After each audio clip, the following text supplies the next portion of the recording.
Assalamualaikum warahmatullahi wabarakatuh. Sahabatku para petani sawit, apa kabar? Semoga kalian selalu dalam keadaan sehat walafiat dan selalu dalam lindungan Tuhan yang Maha Kuasa tentunya, amin. Teman-teman, quotes hari ini adalah hanya dengan mengambil resiko maka kita akan bisa benar-benar hidup. Itu quotesnya teman-teman. Ya, artikan sendirilah. Jadi teman-teman, pada video kali ini saya akan sharing mengenai bagusan mana racun kontak atau racun sistemik untuk pembersihan kebun kelapa sawit kita, atau racun hijau atau dengan racun kuning lah, seperti itu kira-kira. Ada yang menyebutnya juga racun biru. Terserah lah. Jadi teman-teman, kita sebagai petani sawit harus paham betul bahwa kita harus mencapai efisiensi. Ya, sudah menjadi rahasia umum lah teman-teman, kalau merawat sawit itu memerlukan biaya yang cukup besar. Maka dari itu kita harus pandai-pandai betul bagaimana cara memanajemen kebun kita. Nah, yang punya kebun luas ya tentunya pasti memiliki modal yang besar juga. Kalau hanya kebun sedikit, 1 hektar 2 hektar, nah ini yang harus menjadi prioritas, bahwa kita petani kecil sebisa mungkin memperkecil biaya untuk perawatan kelapa sawit kita, namun hasilnya juga harus besar. Itu teman-teman ya, namanya hidup itu pasti ada pilihan teman-teman, ada pilihan A, pilihan B, tergantung kita mau memilih yang mana yang memang lumayan cocok untuk diri kita. Apakah kita mampu untuk memilih pilihan A atau tidak, atau kita mampunya hanya di pilihan B? Tentu itu adalah diri kita yang memahaminya. Jadi teman-teman, penggunaan racun rumput dilakukan pada perkebunan kelapa sawit itu sudah lumrah atau umum, karena memang pembersihan gulma di lahan kelapa sawit itu memang wajib dilakukan. Namun teman-teman, namanya racun, ya, pengertian racun atau definisi racun itu adalah zat untuk membunuh, ya, baik itu membunuh sel atau bahkan membunuh kumpulan sel seperti tumbuhan ataupun hewan atau bahkan manusia. Nah, yang namanya racun pasti memiliki efek buruk untuk hal yang bisa diracuni. Itu teman-teman. Nah, dari pemikiran sederhana ini tentu kita paham bahwa ketika kita menggunakan racun rumput, sedangkan kelapa sawit ini juga bagian dari tumbuhan. Nah, ketika kita mengaplikasikannya dengan cara yang berlebihan, maka juga akan berefek buruk. Namun ada yang mengatakan saya selalu menggunakan racun A, racun B, tapi pertumbuhannya masih baik-baik saja. Oke teman-teman, saya paham betul dan menghargai pendapat teman-teman yang mengatakan hal seperti itu. Namun hal tersebut itu tercetus dari kebun yang memang tidak memiliki perbandingan antara kebun yang menggunakan racun rumput dengan kebun yang tidak menggunakan racun rumput. Nah, ini kebun saya.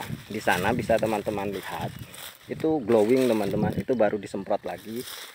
Itu usianya beda 1/2 tahun. Nah, kelapa sawit itu teman-teman, kalau beda 1/2 tahun itu bedanya cukup signifikan biasanya ya. 1/2 tahun, bahkan 2 bulan saja yang punya saya dengan yang sebelah itu 2 bulan teman-teman perbedaannya. Saya bulan 1, beliau akhir bulan 2. Itu perbedaannya lumayan cukup jauh, bisa dilihat, apalagi yang 1/2 tahun. Nah, di sana pertumbuhannya itu bisa kita lihat teman-teman, dengan yang punya saya ini pertumbuhannya jauh berbeda. Bahkan sebagian besar punya saya ini 2 kali lipat pertumbuhannya dari sana. Ya, mungkin memang faktor benih, kemudian faktor pemupukan, dan salah satunya juga faktor dari penggunaan racun rumput. Tentu hal tersebut bisa berefek meskipun tidak signifikan, namun pasti ada efeknya, namanya juga racun. Nah, yang ingin terpaksa menggunakan racun rumput, apakah baiknya racun sistemik atau racun kontak? Kita akan bicara mengenai patofisiologinya atau cara kerjanya dari racun kontak dan racun sistemik. Kalau racun kontak itu biasanya langsung mengenai daun, dan namanya juga kontak, pasti langsung membakar dari daun tersebut dengan kandungan yang berbeda antara racun sistemik. Sedangkan racun sistemik memang memulai dari daun, namun dia akan meresap sampai ke akar dan kemudian akan membunuh dari dalam. Itu konsepnya teman-teman, konsep sederhananya.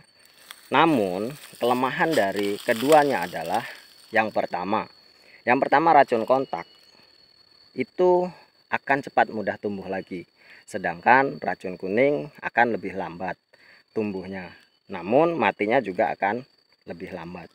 Nah teman-teman, dari konsep sederhana ini bisa kita pahami bahwa kedua racun ini lumayan cukup berbahaya bagi tanaman karena sama-sama bisa membunuh. Nah untuk kelapa sawit kita apa sih efeknya?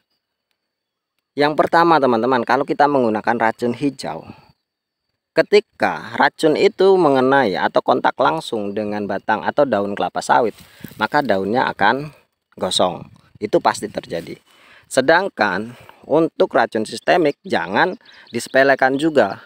Kalau terkena daun juga akan mengalami penyerapan dan tentunya juga akan mempengaruhi dari laju pertumbuhan daun itu sendiri. Apalagi sawit-sawit yang masih kecil yang memang belum memiliki jangkauan daun yang banyak atau jumlah daun yang banyak, tentunya akan mengganggu dari proses pertumbuhannya. Nah, baiknya seperti apa? Kalau seandainya kita ingin memang benar-benar menggunakan racun, apalagi terkhusus di piringannya teman-teman, terkhusus di piringannya, gunakanlah dengan dosis rendah, itu yang pertama. Karena kalau dosis tinggi, apalagi masih sawit TBM masih kecil, usia 2 bulan, 3 bulan, 4 bulan, seperti itu pasti akan terserap oleh tanaman kelapa sawit yang memang belum memiliki daya tahan tubuh yang kuat. Itu yang pertama. Yang kedua, lakukan penyemprotan secara sangat hati-hati teman-teman, sangat hati-hati. Karena ketika kita melakukannya dengan tidak hati-hati, dengan sembarangan, dengan sembrono, dan terkontak dengan daun, tentu itu akan membahayakan dari batang kelapa sawit kita. Kalau bisa itu upayakan disemprot sendirilah teman-teman, jangan mengupah orang lain. Saya bukan tidak percaya. Biasanya kalau upahan itu nyemprotnya itu sembarangan atau sembrono. Jadi terkadang pemilik lahan itu agak kecewa dengan dengan para pekerjanya seperti itu. Jadi usahakan jangan sampai kontak, baik itu racun kuning ataupun racun hijau.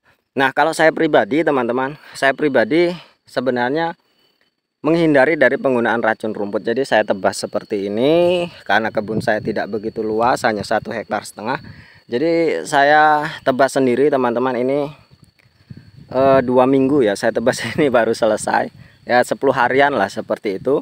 Dan untuk piringan saya bersihkan secara manual. Namun ada beberapa gulma-gulma yang tidak bisa dibersihkan secara manual seperti itu teman-teman. Ilalang itu wajib dieliminasi. Jadi ya terpaksa saya gunakan racun rumput.